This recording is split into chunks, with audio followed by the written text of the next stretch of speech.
Well, hello, good afternoon, and thank you for joining me on BBRC Britain and English. Thank you for joining me on this Armistice Day. And you'll see a poppy in the background. That was used last year when we weren't able to go out to respect and commemorate the various Remembrance Day parades, etc. And there's some material online about that as well. Even some of the replays will be on there. You may notice we do wear poppies. You'll see those being worn at this time of year, and they're normally on the lapel, and certainly you'll see most people wearing those, certainly up to Remembrance Sunday, and certainly around the 11th, which is Armistice Day. There's also an interesting commemoration. We are looking more at who we should commemorate over the years, and certainly ladies got a commemoration near the Cenotaph in London. But I've also noticed that one of the animal charities about to commemorate the animals that died in war. There's one here, and there's a number of different different shades there. This one's got a shade of purple, so I bought one of those yesterday. So well worth looking around at this time of year. I know some of you international visitors are interested in knowing what it's all about. And perhaps if you're in London, you'll probably, hopefully, walk past the Cenotaph, you'll see it. And if you're there on Sunday, you'll see the parade.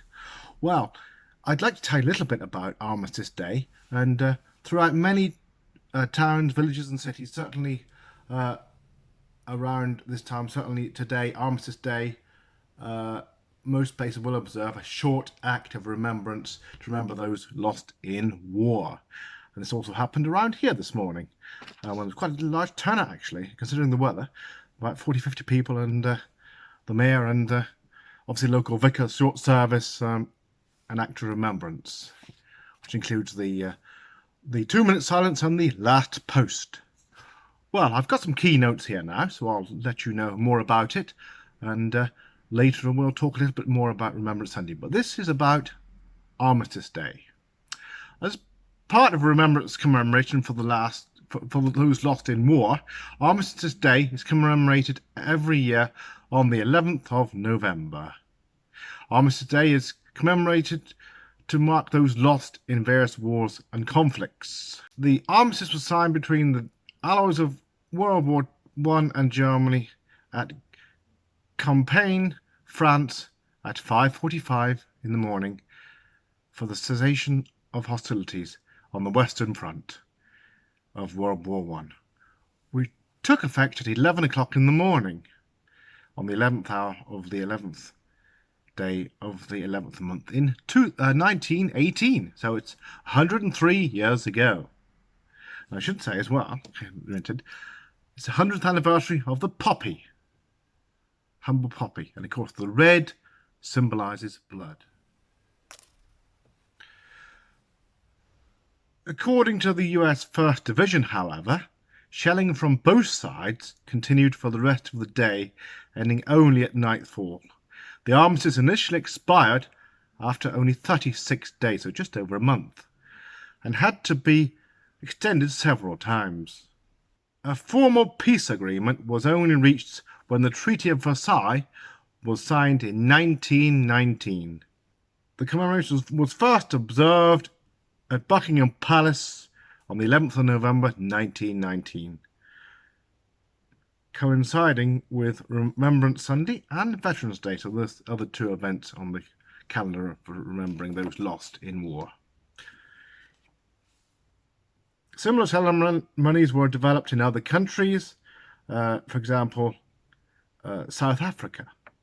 In Britain, beginning in 1939, the 2-minute silence was moved to the nearest Sunday to the 11th of November in order not to interfere with wartime production. There we are, the all-important wartime production. If the 11th fell on a weekday, then it was decided to move it for a Sunday, so we'll close it for Remembrance Sunday. War memorials and cenotaphs commemorations usually have the 2-minute silence and the short act of remembrance, some short service, and the last post. And I should say also in most places, you'll see all the servicemen coming out. Sometimes it's Cub Scouts, certainly on the Remembrance Sunday, the Cub Scouts and the Girl Guides and various other services will come out in force to make the day an important day for the veterans. And of course, the dwindling number now as well.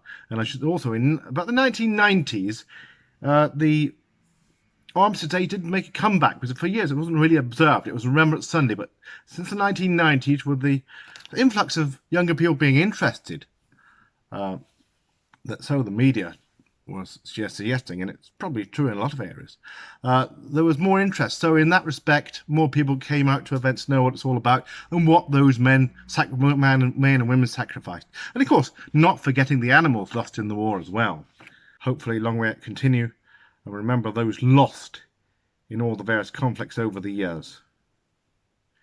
Now, Remembrance Sunday, moving on, is held, and I quote here from the internet, and this is actually from the Royal British Legion, is a day to commemorate the contribution of British and Commonwealth military and civilian servicemen and women in the 2 world wars and later conflicts.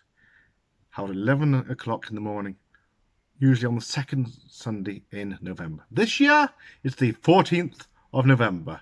We've had the Armistice today, and sometimes the Armistice will fall after, it depends when the 11th is. So referencing the British Legion website, britishlegion.org.uk, if you'd like to have a look. More details can be noticed here and read. Remember the armed forces and their families from Britain and the Commonwealth, the vital role played by the emergency services and those that have lost their lives as a result of conflict or terrorism. And of course, terrorism is something happening to this day, sadly, in various parts of the world, including our very own country, and the threats posed. Various information can be found on the website. The National Service of Remembrance, held at the Cenotaph in Whitehall, that's in central London. Closest underground station is Westminster. The Cenotaph in Whitehall on Remembrance Sunday provides the nation with a physical reminder of all those that have served and sacrificed, with the British and Commonwealth soldiers, sailors, airmen and women represented, together with the members of the emergency services and civilians, ensuring that nobody is forgotten. Her Majesty the Queen plays a vital role and tribute, as well as certainly Prince Charles now these days as well will lay a wreath. And these days, more or less, the Queen getting older, she will look on from above on a balcony. But you'll see the Prime Minister and leader of the opposition as well lay a wreath. And various representatives of the armed forces, fishing fleets, merchant air and navy will be there, as well as faith communities and high commissioners and Commonwealth countries represented. And you could very well go down. They certainly would allow people to walk past after all the main commemorations take place, and you'll see the servicemen there as well. Royal British Legion do invite people to take part. Do take part in any small way. Buy a poppy. It's all donations, and they missed out a lot last year, so do what you can. And there's also, as well as the Act of Remembrance, you've got the Festival of Remembrance, which is the Saturday night coming. It's the Saturday night before Remembrance Sunday, so do, if you can, watch that on the BBC. You might be able to get it on some other channel if you're overseas, or certainly try and tune into the BBC. The Poppy appeal is every year, and the humble poppy, well, that's now 100 years old. Thank you very much for joining me, and do remember those lost, and thank you very much for thinking of them at this time of year. Thank you very much. Bye-bye now.